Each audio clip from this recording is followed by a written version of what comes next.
What's up, everybody? My name is Sid, and I've teamed up with the big homie Reg to bring y'all something new, something we like to call Beyond the Scoreboard. Y'all be sure to review, rate, and subscribe. Let's get to it. Making these flips.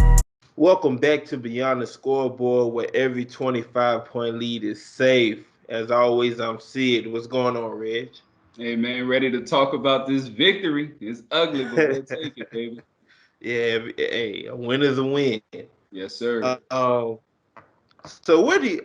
There's a lot of storylines within this crappy game that ended up being a 13-10 victory for the Saints on Monday night. Where do you want to start? Where do you want to start on that front? I'm gonna start with the question of the week, right? And I really want you to think about this, right? Defense. Does Dennis Allen get enough credit for what he has done over the years with our 4 years? No, Yeah. no. This defense is phenomenal, man. Like every week, we get appointed and we say, wow, like this is a good offense. Maybe it's not a good complete team, but you like the defense got some things to worry about. And I really think, we have a true leader at every level of this defense, and that's what makes it so good. Cam Jordan with the front four, Demario Davis with the linebackers, and of course Malcolm Jenkins in the secondary. Like these are three bona fide leaders, of any unit. They have probably led a whole defense. Cam Jordan has, Yeah. Malcolm Jenkins has, So to bring Demario Davis to this mix is a great thing to have in the Saints locker room. But this defense has been stellar this season. I can't ignore how good they have been, and this is with injuries and everything. But I think the defense set the tone for this game early. Although Marshawn gave up a touchdown, it's DK. Things are going to happen. But they were great all night long, and I think that they stole the show. I want to start.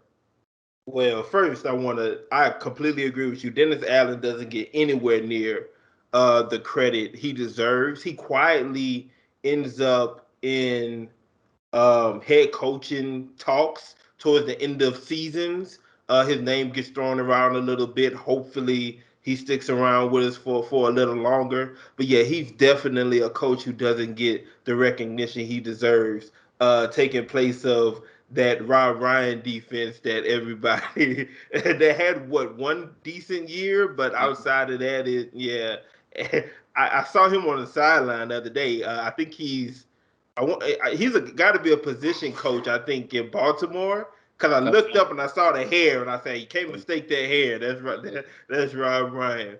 But yeah, I want to start with Jameis Winston. I'm as much shit that we gave Jameis Winston when he was a Tampa Bay Buccaneer, and rightfully so for all the boneheaded mistakes he was made. You can never deny his talent. Mm-hmm. And now it kind of seems like there's a portion of Saints fans who, just because they hated him then, they gotta keep hating him now. Mm-hmm. And they try to blame everything that's going on the offensive side of the ball on Jameis Winston. Mm-hmm. That gotta stop. Mm-hmm. It gotta stop. We're looking at a quarterback who I want to say is 15 touchdowns, 3 interceptions on the season. Yes, he's made a couple of more than a couple, but he's made his share of bonehead mistakes. They haven't killed us yet, and they haven't been as many as we've seen in years past. Mm-hmm. There were 4 instances that I can think of right off the top of my head from Monday night where it was all receiver, Jameis Winston putting the ball exactly where it needs to be, and the receivers either dropping it, or the first instant is when Traquan Smith just stopped running on the route. Yeah, he gave up on the route. And then right after that, he dropped the pass on that third down, and then you had the 2 sideline passes where Kenny Steele dropped one, and who dropped the other one? Was it Traquan again? Maybe so. I think so. Yeah, and it was back to back pretty much. Yeah.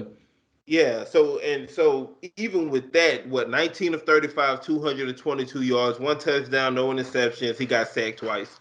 Mm-hmm. What more do you want from him with what he's been surrounded with?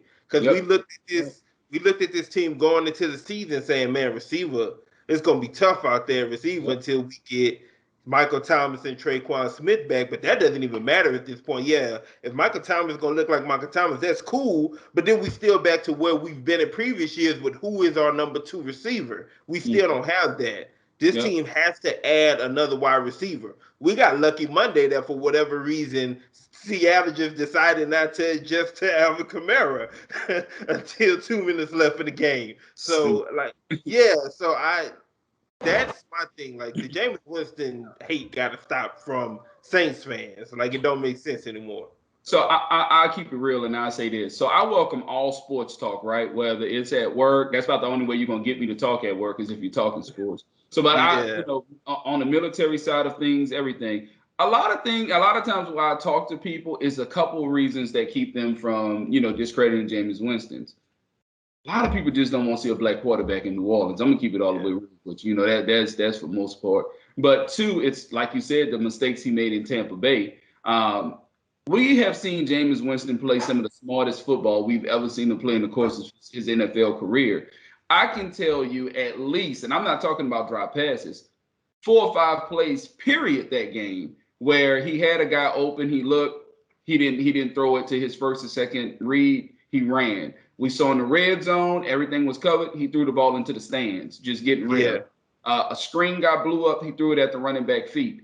That is all plays that kept that game alive. It didn't give the other team more momentum, and it kept us to keep those drives alive. And I think out of one of the drives, we wound up getting a field goal out of it. But that's all Jameis Winston improving week to week to week. He's not the same quarterback he was even week 1, let alone 2 and 3 years ago. It's hard for me to understand why people can't see him improving. They find all reasons to point the finger to say he's the reason. And we're sitting here with a winning record. He hasn't had a starting lineup in both of his number 2 receivers in this lineup since no time this season so far. He hasn't had Traquan, Michael Thomas, and just starters on the field, and yet he's somewhat producing.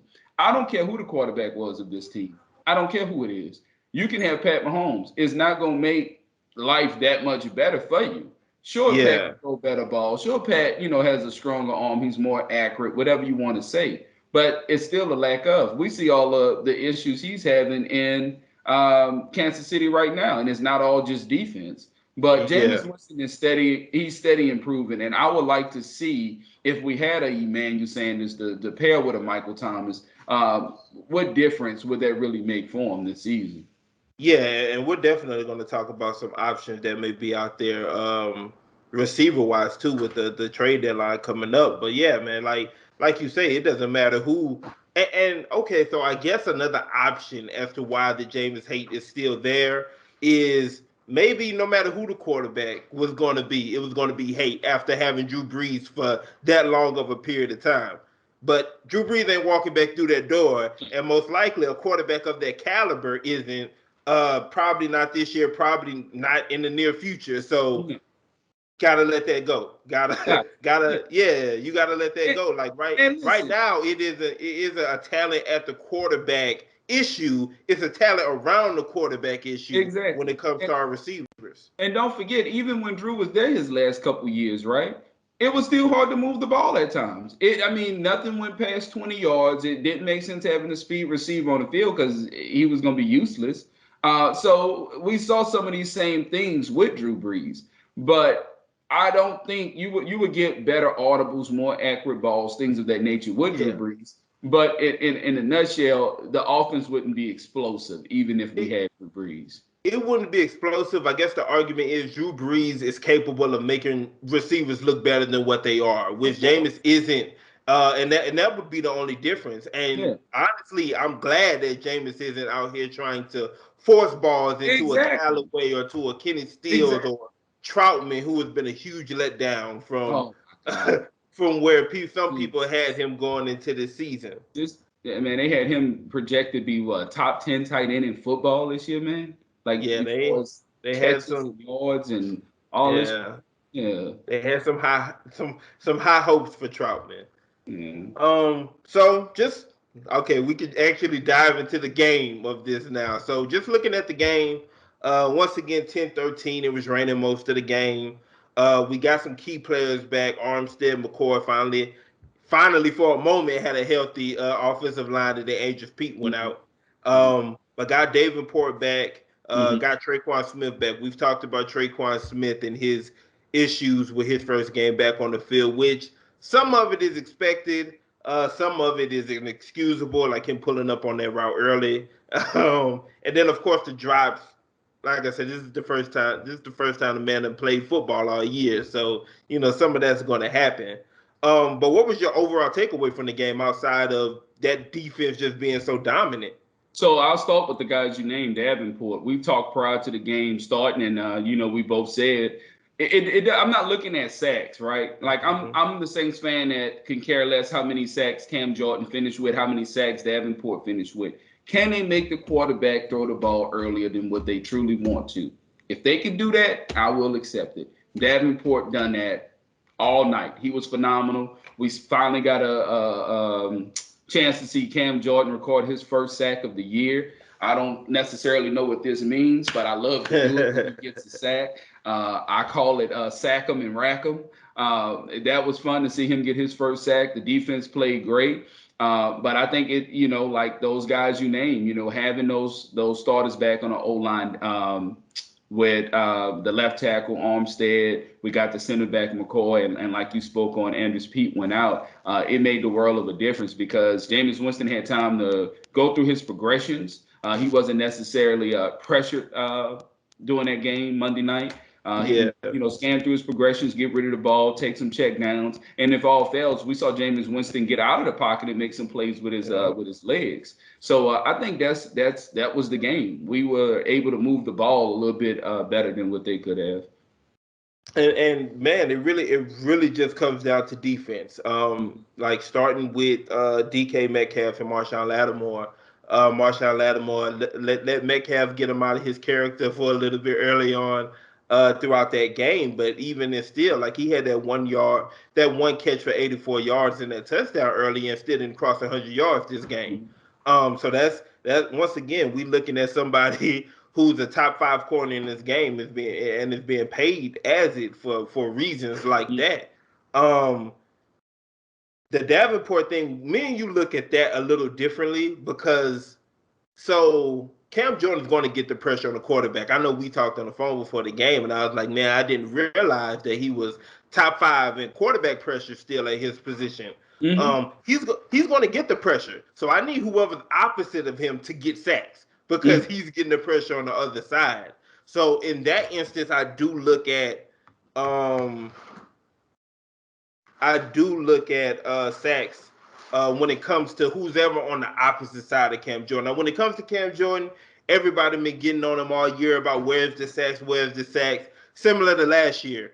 But look, man, and we said it all year last year about Trey Hendrickson. Trey Hendrickson wouldn't be getting these sacks if it wasn't in part for what Jordan's doing on the opposite side of the line. Absolutely. So I just need whoever's on the opposite side of Cam Jordan to be able to capitalize on what he's allowing them to. Penalty. So the personal fouls were. That was crazy. Yeah. Like, and what's the one that killed me? I think they ended up saying that they didn't call it roughing the passer. They ended up calling it something else. I want to say it was on Davenport where he got to Geno a little late. But I think they said it wasn't roughing the pass. I think they said he made some helmet-to-helmet contact before getting there. And that one was iffy. But, man, there was, I would think like 7 total personal fouls during that game. Yeah, that was insane. And all I can think every time I saw Marshawn Lattimore and Metcalf go at it is, man, come on, bro. You got Mike Evans next week, and we know how that's going to go. Like, if you think this week bad, him and Mike Evans bound to fight every time they step on the field together. Right. But, yeah, man, Jameis Winston, Alvin Kamara, Demario Davis, especially down the stretch, man, that dude there has been – took over the game, bro.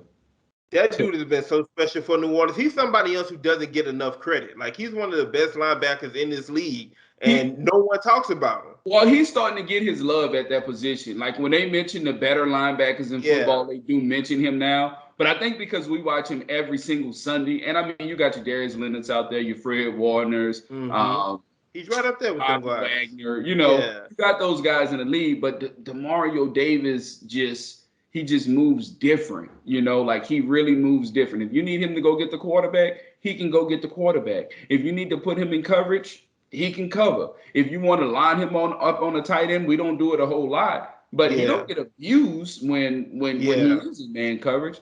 But he's just a stellar player, man. Yeah, so him and Kamara really, led us to that victory, to that ugly victory where we needed it. Like that wasn't a game we could afford to lose at this point, especially going into battle with Tampa Bay in this upcoming week. Throckmorton, I did want to bring him up. That dude has been real solid. Like that dude has been real solid for us. Thank you for being able to pronounce his name. That dude has been real solid for us in a situation where we've absolutely needed him. Being able to take over for McCoy, and then of course Pete goes out. Pete look like he's gonna be done for the year. So that's gonna be his position for the rest of the year. Yeah. We're going to go ahead and look forward and say this offseason may be where we're able to get rid of Pete. Now that, if Throckmorton keeps performing how he's been performing, you're going to be tight for money regardless. So it might be time to go ahead and move on from Pete after this one. A whole lot of money, though. That's why you get rid of Pete. Like, you're going to take a hit no matter who you get rid of this offseason. It really don't matter. Like, there's nobody you getting rid of that's going to free up a lot of money without you taking a big hit for it. So I'm not even a fan of Pete, but I'm a less fan of shipping a player and then owing him a lot of money. Like you're gonna do that regardless, no matter who you let go of, because we're gonna have to free up money. So no matter who we let go of, we're gonna be owing them while letting them go. Yeah, but who do you move on from at this point? I really don't see us doing it. If it was a player, to me, it would be Michael Thomas that you can possibly move on from.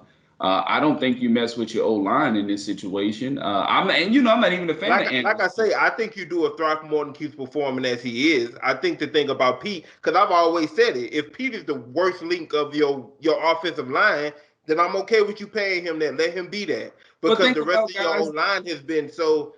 Reg, we didn't got into this argument before. Let's not do it today. I'm just stating for the audience. I'm just reminding the audience my stance on it. I got you. And if Pete is the weakest link of your O-line, you good. That's how we've always seen it. Yeah. And that's my reason for looking at it and being like, okay, I understand why you giving him the money, because if that's your weakest link, then you fine. Yeah. But if Throckmorton can give you the same, and this dude is what? I want to say he's an undrafted free agent. I don't even think he was drafted. 23 years old or something.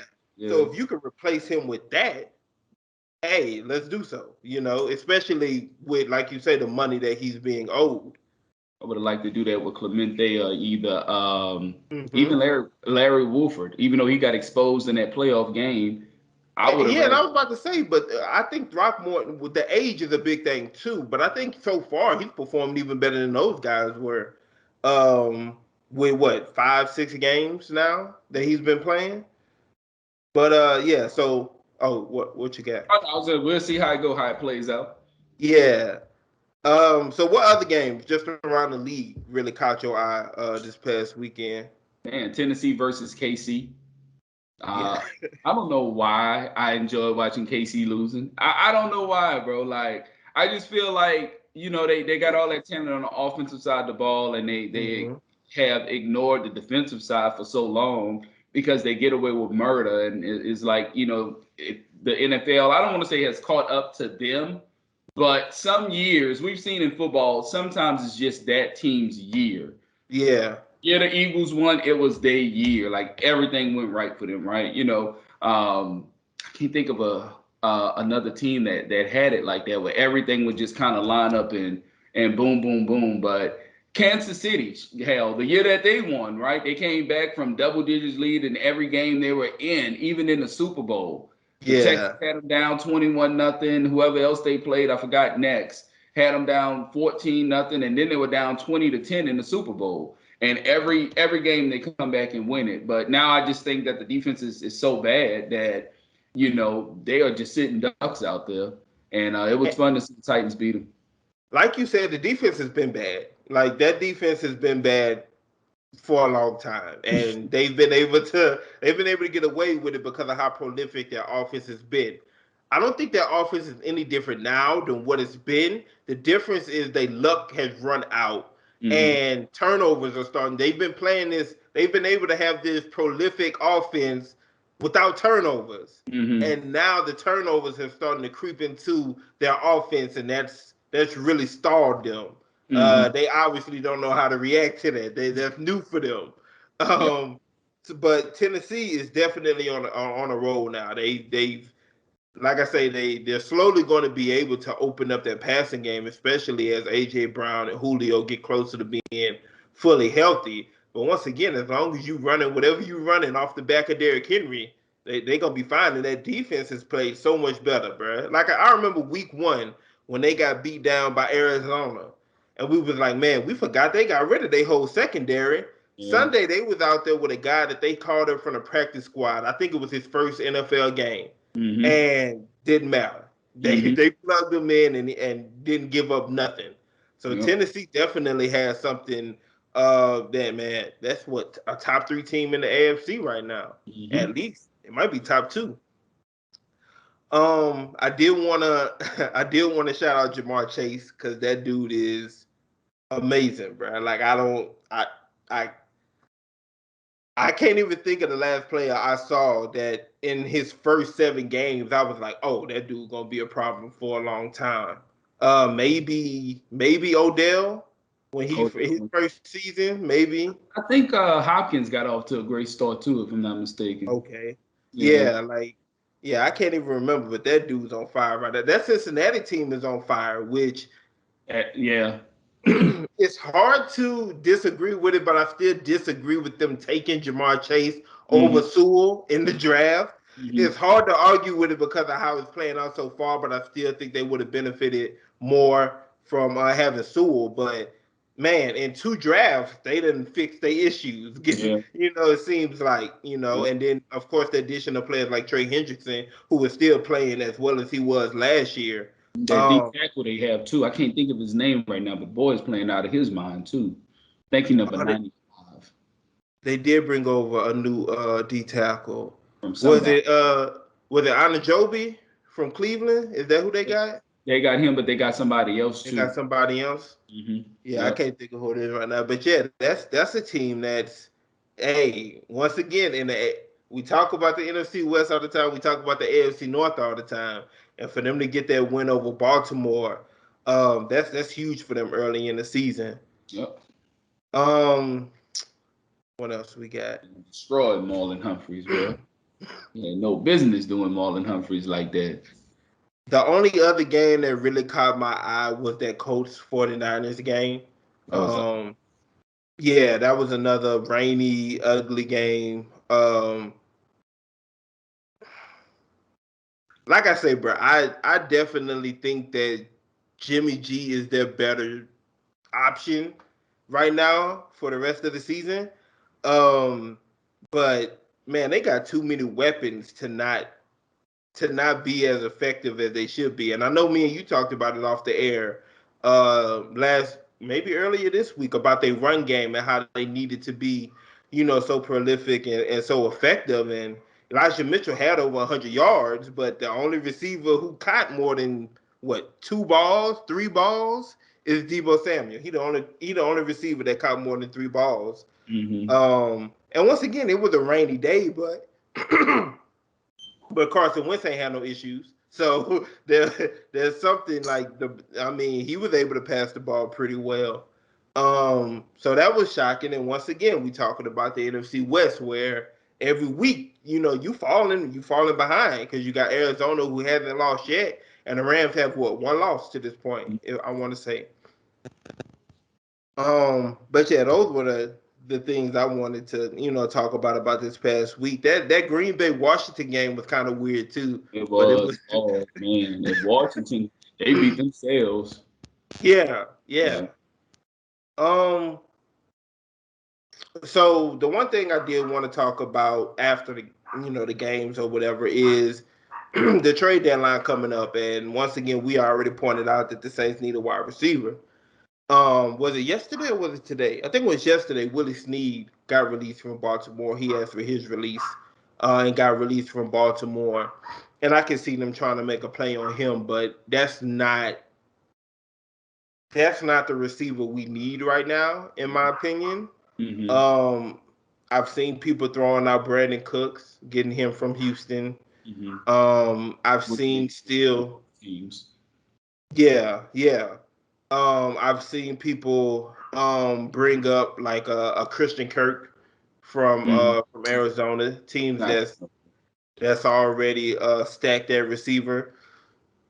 Um, Brandon Cooks to me seems the most realistic option if they're going to actually be able to go and get a good wide receiver from a team, because once again, Houston at this point just wants draft capital to begin with. Yeah, so Brandon Cooks, I would definitely welcome back, and he would definitely fit what we need if you have a healthy Michael Thomas and Callaway out there to be able to throw him in that mix. And Brandon Cooks has quietly had a good season even in Houston.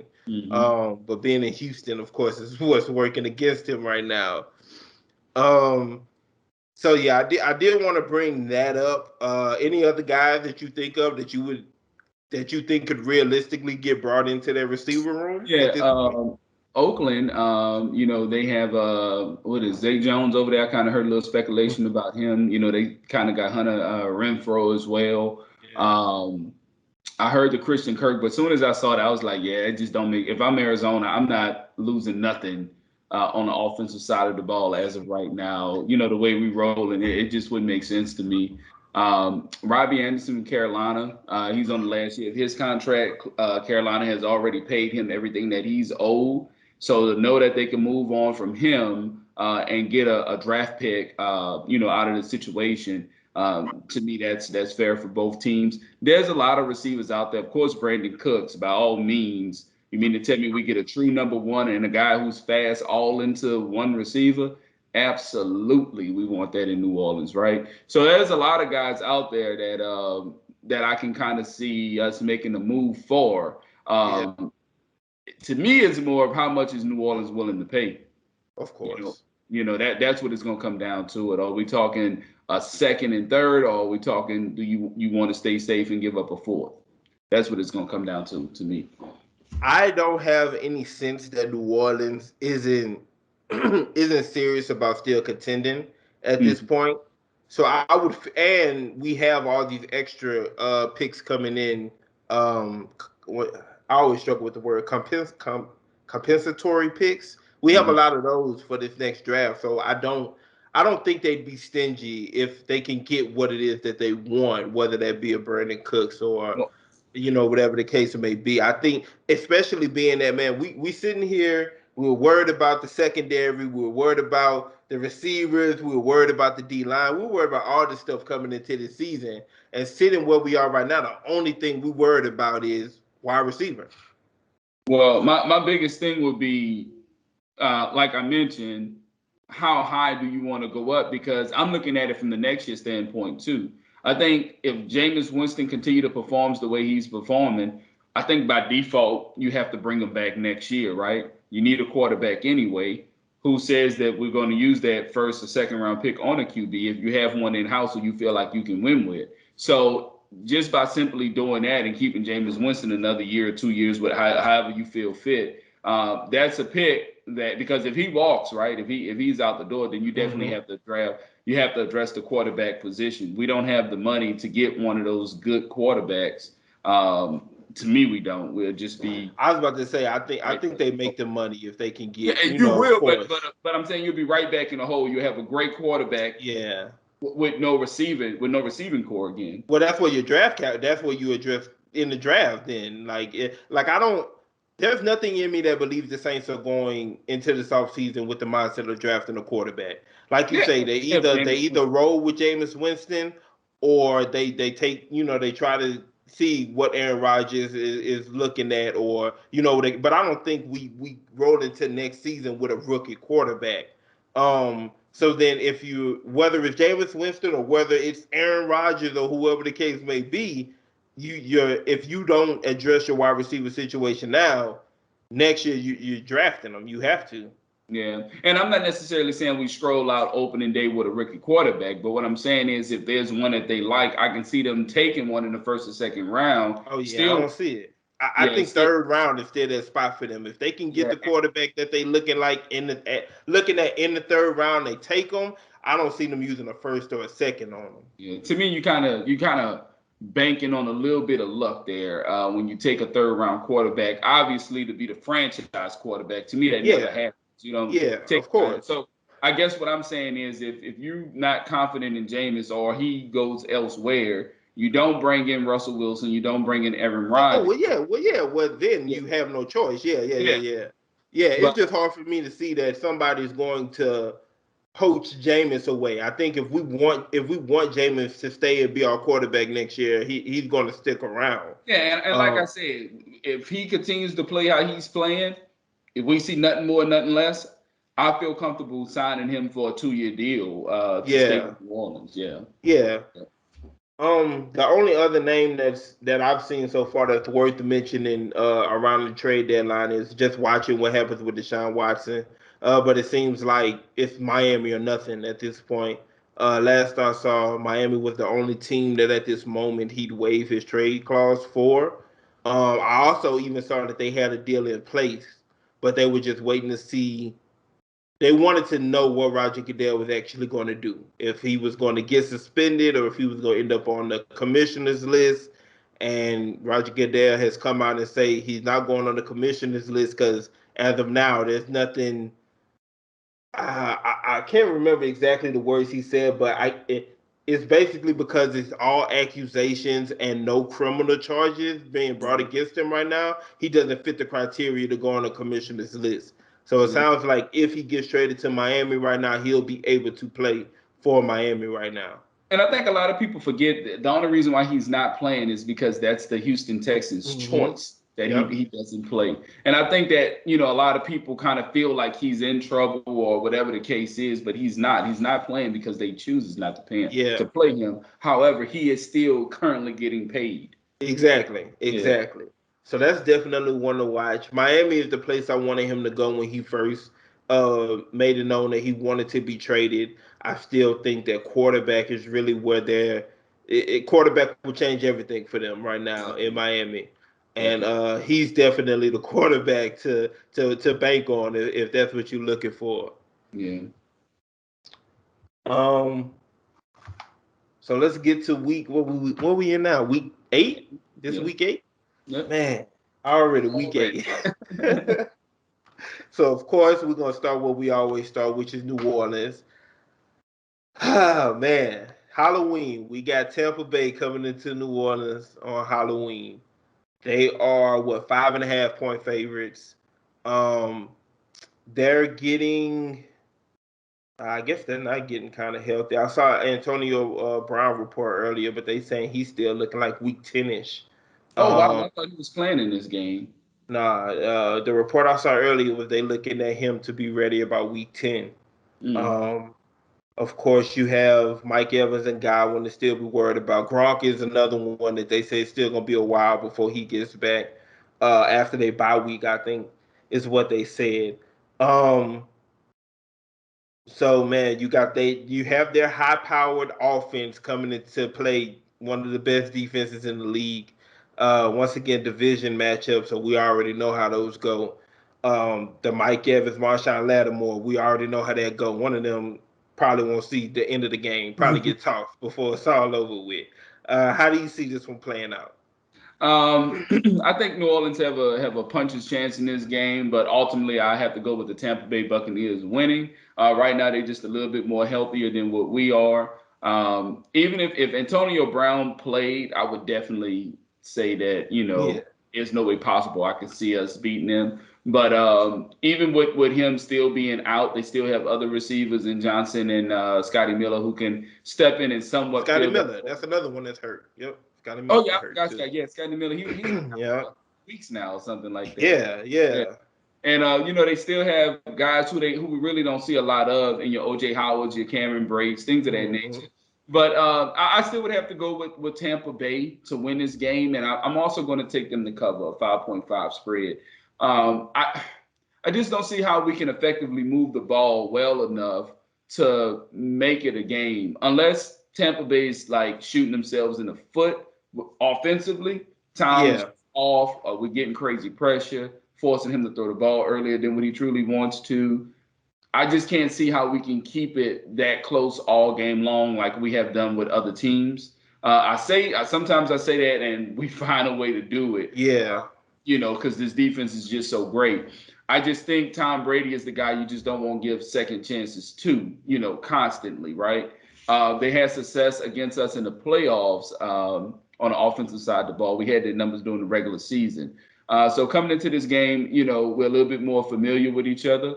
And I think that they're going to use a variety of guys to spread the ball around. I can see Leonard Fournette catching a couple balls out the backfield. I think this is not going to be such a quiet day for Mike.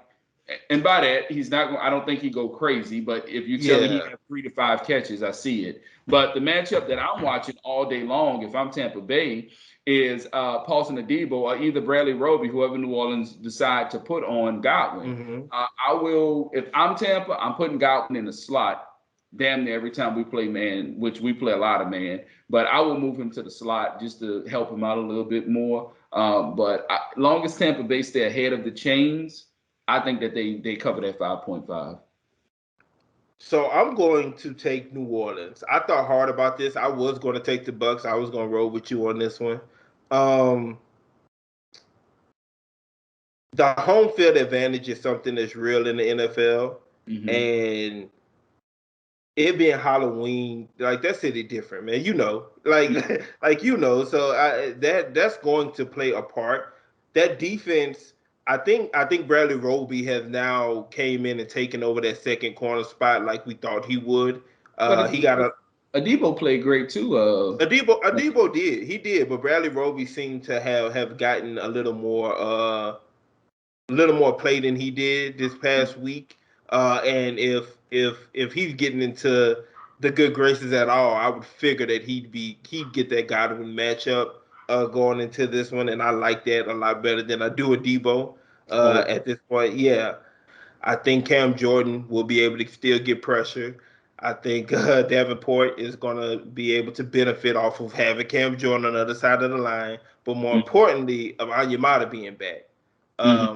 All the reports I'm hearing is he's been going crazy these past 6 weeks with his conditioning and being able to be football ready when he got back on the field. He's been really looking forward to this. Man, we know just like Tampa Bay, y'all not gonna just run the football on us. There's gonna be very few successful runs between these two teams come Sunday. I think this is the secondary you take shots against. If there's one that you're good and comfortable with taking shots against, this is probably it. So I think Jameis Winston gets a green light to try to fit these balls into places that he's been talked out of doing so, or two players in a way to where you're trying to get Callaway those targets. You're trying to see what matchups you can get Kamara on out of the backfield. I don't think the over-under is 50. I'm taking the way under on this game. I could definitely see this being a 2017 game, a 21-24 game, maybe. But yeah, I'm going to take the Saints. I'm going to say by a late field goal, we end up winning that game. It's going to be a game of momentum, I think. And being a home team, momentum usually is able to swing on your side. But I do think Tampa, I don't think you see the Tampa's offense that you've seen these past 2 weeks not going up against his defense. And I think the Saints find a way to move the football down the field enough times to be in a position to actually pull it off. And like yourself, I have it a low scoring game. I actually have it well under 50. 50. I see it being 20-10. I'm taking Tampa 20-10 in this game. Got you. Could absolutely see that. The game I didn't even sing you this one because I changed my mind at the last minute. But the game that I've become real interested in is the Packers Cardinals. tomorrow night. Mm-hmm. I want to say that line opened at like 2. I Mm-hmm. want to say Devontae Adams went out. It went up to like 4. And then Lazard went down. So right now we're sitting at 6.5. The Mm-hmm. Cardinals are favorites by 6.5. No Devontae Adams, no Lazard, no defensive coordinator for Green Bay. All of them stay at home. J.J. Watt won't play for the Cardinals, but they do get Chandler Jones back this week. Mm-hmm. It was going to be hard, in my opinion, for Green Bay to What's up with slow JJ? down. Before you start, what's up with JJ Watt? I think they I said I don't. It's not anything serious. I'm gonna look it up and find it for you. It's not anything serious. I guess it's just, man. It's a short week. We don't want to. It's a shoulder injury. It's a shoulder injury. Okay. Um, yeah, I think it's more cautionary than anything else, especially since they got Chandler Jones back. But yeah, I found it hard to believe that Green Bay was going to be able to keep up with the Arizona offense in general. Mm-hmm. But now that you take away Devontae Adams and Lazard, that means Green Bay is probably going to turn to their running backs a good bit, AJ Dillon and Aaron Jones. Because Randall Cobb going to see a lot of targets, but they're going to be a lot of 5 to 10 yard targets with Arizona playing good defense and coverage in those situations. Um, that Green Bay defense is a solid defense, but this Arizona offense is, man, what we've seen this year. This Arizona offense is hard to maintain no matter who you are. The amount of weapons they got, and they're adding Zach Ertz, which was such a brilliant move by them, man. That was a great pickup for them.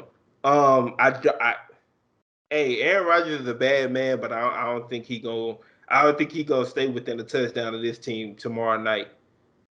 What you got? I see it the same way, especially on the short week. I don't see how he can match Kyler Murray point for point. Of course, if you're Green Bay, you come in saying not only do we have to use our running backs a little bit more, we have to run the ball a little bit better, which Green Bay has been able to do these last couple of weeks. Has run the ball a little bit better than what they have been. But can you run it so good that you keep track of the ball and you control the clock all night long and keep Kyler Murray off? I think the answer is no. I don't see how this Green Bay defense can possibly even slow down Kyler Murray in this high power offense. I feel comfortable saying that I would take Arizona to win this game by 10 to 13 points. Yeah, yeah. Um, just real quick, just because it's just popping up on me, I see Ken Crawley tested positive for COVID. Oh wow. Him and Lil Jordan Humphrey, they both tested positive for Wow. COVID, so we won't be seeing either one of them this week. Most likely. It will be interesting to see. I forgot about Taysom Hill and Deontay Harris. It'll be interesting to see if we get those two back Right. this week. Um, so the next game we're gonna look at is the Bengals minus 10.5 against the Jets. Mm-hmm. How you see that one? what Uh, what is gonna be? I think Mike White is his name. He's gonna be quarterbacking for the Jets Sunday. Mike White. So yeah. yeah. Of course, I'm taking the Bengals. Just a red hot team, just coming off a couple big wins. Starting to get a quarterback receiver connection there, where it's one is quickly becoming one of the better ones in NFL already. Just his rookie year. The Jets. I mean, it's hard to find anything positive about the New York Jets as of right now. I mean, from coaching to players to whatever. Then you're missing Zach Wilson, who was the better quarterback of the group. I just don't see how they can keep it close with not only a good offense, but a defense that's very underrated as well. Yeah. I see this one getting away very quickly. And I see it the same. I'd find it just given how many weeks we're in. We say we're in week 8, so given 7 weeks of information on the Jets, it's kind of hard. It's kind of hard for me to say that they're gonna stay within 10 points of anybody Yeah. at this point. Yeah. But like you said, especially when the potential and the hope was that Zach Wilson keeps improving, you don't even have Zach Wilson. So you playing with a quarterback who, man, I want to say he's a second or third year pro. I can't remember where they say the guy come from. I don't even know, to be honest with you. They added Joe Flacco, but of course that's a quick turnaround to try to ask him to go out there and play for Sunday. So yeah, I'm right there with you, man. Usually I try to stay away from spreads this big, or I take the underdog. But nah, this has to be a 20-point victory for the Bengals. We got the Rams minus 14 against the Texans. Mm-hmm. Tyrod Taylor has been activated off IR, so his 21-day window has opened. I'm not sure if they gonna put. I think they said he was gonna practice today. Mm-hmm. I'm not sure if they're gonna push for him to play Sunday or not. But I know the coach came out and said, "Look, Tyrod Taylor is our starting quarterback. If he's healthy, he's going to play." That makes a little difference. And if he was to play this week, it's a bad opponent. Mm-hmm. If it was anybody else, well, not anybody else, but if it was a lot of other teams and he was coming back, I'd say, man, that makes a difference. That's a few points difference right there in the game. But man, we talked about them earlier this show, man. They right up there with the Cardinals, the Rams. Like I said, that was my Super Bowl pick. They playing like it right now. Cooper Kupp looks like the best. Him and Jamar Chase look like the best wide receivers in the league right now. Matthew Stafford is looking exactly how we expected him to. They're still able to run the football. They're still dominant on defense with Aaron Donald in the middle and Jalen Ramsey in that secondary. The Texans, outside of Brandon Cooks, they don't have much to speak of. Their run game is pretty non-existent. Davis Mills has been okay. He's been what you expect a rookie quarterback taken in the third round to be. Mm-hmm. This is just like the Jets. Like I know I took Texans and underdogs a couple times early in the season and it paid out. But as the weeks went on, you looking at it and you saying, yeah, this team just not good. This team can't. They definitely won't be able to keep up with the best teams in the league, Yeah. which is what the Rams are. Mm-hmm. So I really don't see this one much different than the Bengals and the Jets. Like I feel like the Rams should definitely be able to beat them by 21 points. Yeah, I know when the season first started, I think the Texans they opened up by shocking. I think the Browns. No, it wasn't. No, they beat Jacksonville week 1. Yeah. Who they played? They played somebody pretty tough, I think, and lost at the end. I don't know. It was one of the better teams. Yeah. I can remember exactly who it is. Yeah. I think Tyrod went out in that game. Matter of fact, I think that was it Cleveland? I think it was Cleveland, if I'm not It mistaken. might have been Cleveland. Yeah, he had him on the ropes and he went out. But Tyrod Taylor is by far the best quarterback on that team, and I agree. If healthy, he should play. However, I'm not sure if he can keep it even a 14-point close with arguably the best team in football. You got a monster like me and my boy Shabazz. We don't even call him Aaron Donald. We call him 99. You got 99, and then you got Jalen Ramsey, locking down whatever he decides to do that day. Matt Stafford ain't missing much, bro. He ain't missing much in Los Angeles. So just giving all the weapons, and even if you want to get aggressive with Cooper Kupp, you still got to worry about Robert Woods. So it's just a lot for a bad team to have to worry about. I definitely see this being a 20-point victory for the Rams. Yeah, Robert Woods, Van Jefferson has come on as of late. Yeah. Still got to worry about Tyler Higbee. Mm-hmm. It's too much. It's too much, especially. And I know for we a don't team talk about even something as small as special teams. We don't talk about special teams a lot, but the Rams are one of the better special teams team in the league. They're just better than the Texans twice in every department of football. Yep. So the last game we're gonna hit on is the Cowboys being a 2.5 favorite against the Vikings. Mm-hmm. How you see that one playing out? That's a tough one right there. The Vikings have been getting to the quarterback a lot this season on the defensive side of the ball, so much better than what they did last year, and it was really unexpected. No one expected that. Dak Prescott, to me, is playing the best football out of all quarterbacks. I like that, what I see from Dak. I don't see how. Dang, that's a close one, man. 2.5. You just don't know what Kirk Cousins you're going to get. That's what it all comes down to.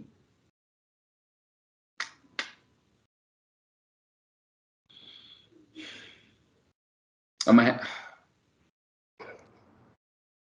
I'll roll with the Vikings. I'm gonna go against the grain. I'm gonna go with the Vikings. I'm gonna trust my gut. The Cowboys have been overachieving on the defensive side of the ball. We know what they can do offensively, but to be honest with you, man, the Vikings are pretty good offensively too when they choose to. A team that can beat you from the inside or the outside. They can run the ball. They can pass the ball. If Kirk Cousins get time, he should be pretty good against this unit. We know that Dallas is going to score, but I think the Vikings can score as well. So a 2-point cushion is not a whole lot, but I'm gonna roll with the Vikings in this one. So the big things for me in this one, of course, with the Vikings, not only is what Kirk Cousins you're gonna get from a week to week basis, something you got to think about, but also will Dalvin Cook make it through the game has seemed to be something that's been happening repeatedly this season. Mm-hmm. Dallas is second in the league against the rush right now, and rushing yards allowed. Um, no, rushing yards a game. My bad. Dang, I didn't think they were that good. Yeah, rushing yards a game. They're second. And Minnesota is right there at eighth in those regards. So of course they want to. Both teams, honestly, at this point, want to come out and run the football and then see what they can get off of that. The Vikings probably more so than Dallas at this point. Um, is Dak Prescott going to be healthy? We saw him, go down at the end of last game, and they're saying he's, going to. I think today or tomorrow is going to really give it a try at practice, a full go, and then we're going to see how that played out. If Dak Prescott is truly healthy or as close to 100% healthy as he can be at this time of year, I don't think that it ends up being a close game. Um, like you say, Minnesota's defense has been pretty successful at getting a good pass rush going. But man, the weapons that Dak Prescott has, and I know Michael Gallup they're talking about him being back for this Sunday as well. So you just adding on to that. But the weapons he has to throw the football to, and then you have Zeke and Pollard in the backfield. Um, that's a lot, man. And of course, I mean, right now they're first in points per game at 34. Mm-hmm. If they get 34, it's hard for me to see Minnesota get 34 as well. Yeah. Yeah, or anything close to that. If Minnesota is going to win this game, they have to play turnover-free football. They can't not once turn the football over because that's what's been bailing Dallas's defense out because they're like 25th in the league in yards allowed, but they've been able to force turnovers and they played a lot of bend but don't break defense to where they're forcing field goals instead of letting teams into the end zone. So if you give them more chances with the football, if you're turning the football over, then that's going to sink you because of how high powered that offense is. Right. I honestly think Dallas so far has played as one of the best teams in the league. I do agree with you that this defense has overperformed and like they aren't what they're showing that they are at this point. Mm-hmm. And of course that's going to come back down to what we expect eventually. But I think, like I said, if Dak is healthy, then I can't see them not being able to put up points uh, sufficiently against that Vikings defense. Mm-hmm. And it's hard for me to see the Vikings match that. I So got I'm definitely going to take Dallas in that one. Gotcha. But yeah, man, that is it to cover for this week. We only 1 week into basketball. I don't know how much you've watched. I've watched a few games. I probably watched about 6 games, but 4 of them were Laker games. So of course that's how that go. But that's picking up and it's looking like it's gonna be a more competitive season than we've seen the past 2 years. So we'll dive into that more as we go forward. But man, week 8 of football, we already hitting right around the halfway mark. Yep. Uh, and fortunately, our team is in a good position at 4-2 thus far. So this week, this game against the Bucs is a big one. It'll be great to be able to at least split with them. Yep. And being at home is usually your best chance to get that one game. So hopefully we could pull that out. Hopefully we can continue to get healthy and stay healthy. It was good to see everybody get back Monday night, but then losing Pete is just like, well, we just going. Or Will Lutz is out for the season. He not returning. So now we're looking at a rookie kicker for the rest of the year and hoping that he's better than what we've been having out there on the field. So it's a lot at stake going forward. It should be another good week of football. Always good to get on here and talk to you, Reg, bruh. And until next week, man. Let's go. You boys not in my league. If you listen close, I'm coaching. Take heed, cause the boy hella dope without pushing a Blanco. Still stabbing bitches like 94 in the Bronco. If it's about the money, I'm leaving them hoes pronto. If I don't do nothing, I'm about line so. Every time I do it to